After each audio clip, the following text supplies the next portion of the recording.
بسم اللہ الرحمن الرحیم۔ معزز سامعین السلام علیکم۔ محبت کی ایک کہانی جہاں محبت جیت گئی مگر محبت کرنے والے ہار گئے۔ اچھی زمانوں کی بات ہے جب محبت کسی ہی رس و تما سے مبرہ تھی۔ اندرون شہر کے وہ تنگ گلی محلے جہاں گھر الگ مگر عزت سانجھی ہوا کرتی تھی۔ سالار اور رفت فرسٹ ایئر میں پڑھ رہا تھا اور بنا اظہار ایک دوسرے کی محبت میں جیتے اور مرتے تھے۔ وہ دن جب کبھی چند لمحوں کے لیے آمنا سامنا ہو جاتا، کتنی ہی دن دلوں کو بے چین کیے رکھتا۔ خوشبو کی صورت محبت کب چھپی ہے، اس پاکیزہ محبت کی مہک پھیلتی گئی اور چار سو یہ خبر پھیل گئی۔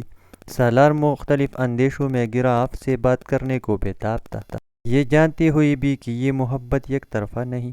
وہ اقرار سننا چاہتا تھا، وہ آفت کو اپنی وفا اور عمر بھر ساتھ نبھانے کا یقین دلانا چاہتا تھا۔ ایک دن موقع دیکھ کر اس نے آفت کو سچے بیش قیمت جذبوں اور سستے پرفیوم سے مزین خط تھمانا چاہا تو آفت نے خط تھامے بنا کہا، میں جانتی ہوں سب، تمہارا انتظار کروں گی، بس اس قابل ہو جاؤ کہ جب اپنے والدین کو میرے گھر بھیجو تو کوئی وجہ باقی نہ رہے انکار کی۔ آج پہلی بار سالار نے آفت کی آواز سنی تھی، آج پہلی بار اس کا خاکہ مکمل ہوا تھا، آج پہلی بار سالار نے مسکراہٹ اور آنکھوں میں نمی کو ایک ساتھ محسوس کیا۔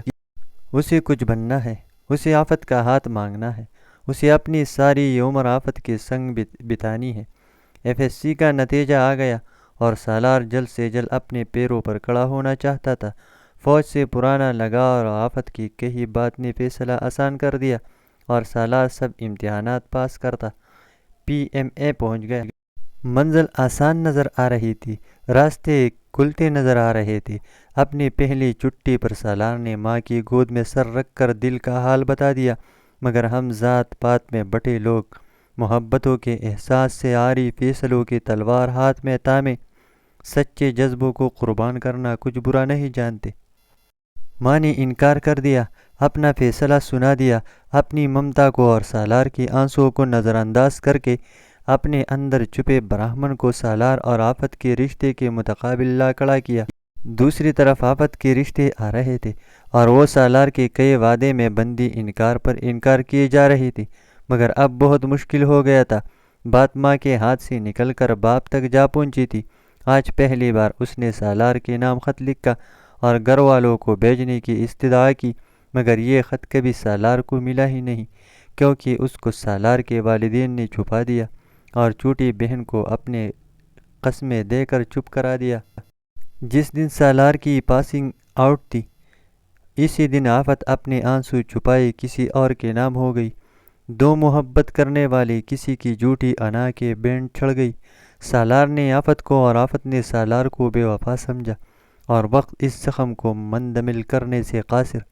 کتنی ہی رشتے ایسے تھے جنہیں سالار اس لیے انکار کرتا رہا کہ اگر آفت وفا نہیں نبھا سکی تو کیا وہ تو بے وفا نہیں ہو سکتا، اور آفت اپنے زخموں کو چھپائے دل رشتے کو ماں باپ کی عزت کا برم رکھنے کو نبھاتی رہی۔ بہت وقت گزر گیا لیکن سالار کے لیے آج بھی اپنے لفظوں اور وعدوں کو نبھانا سب سے ضروری تھا۔ سب چھوٹے بہن بھائیوں کی شادی ہو گئی مگر سالار کی حالت دن بدن بگڑتی جا رہی تھی۔ چھوٹی بہن کو آج سب قسموں کو توڑنا تھا اور سالار کو رہائی دینی تھی۔ 15 سالوں پر محیط جھوٹ کو سچ سے بدلنا تھا۔ سالار، تمہارے نام آفت نے ایک خط لکھا تھا، تمہیں آخری بار بڑی امید سے منت کی تھی، تمہیں بلایا تھا، وہ آخر لڑکی تھی، کب تک اور کس امید پہ تمہارا انتظار کرتی؟ اس نے وہ سب کیا جو وہ کر سکتی تھی۔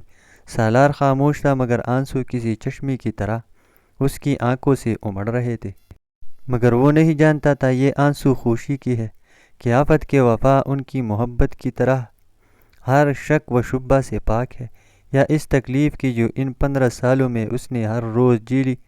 یہ سوچ کر کہ آفت نے سالار کا انتظار نہیں کیا، مگر اسی ایک لمحے میں وہ فیصلہ کر چکا تھا کہ کبھی آفت کو یہ نہیں پتہ لگنے دے گا کہ اس کا لکھا آخری خط سالار نے دیکھا ہی نہیں تھا۔